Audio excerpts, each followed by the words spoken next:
Hello বন্ধুরা, আপনাদের সবাইকে ফিল অ্যান্ড রিয়েক্টে স্বাগত।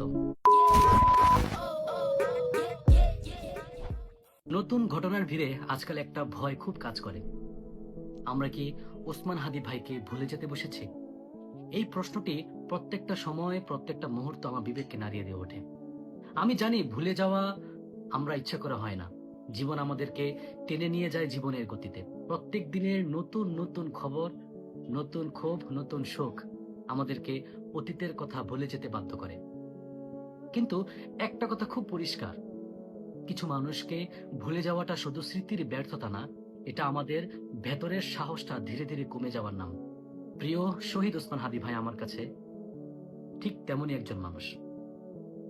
তিনি আমার কাছে কোনো শিরোনাম না, তিনি একটা অনুভূতি, একটা জেদ, একটা নীরব শপথ, যেটা বুকের ভেতরে চুপচাপ থাকে কিন্তু দরকারের সময় মাথা উঁচু রাখতে শেখায়।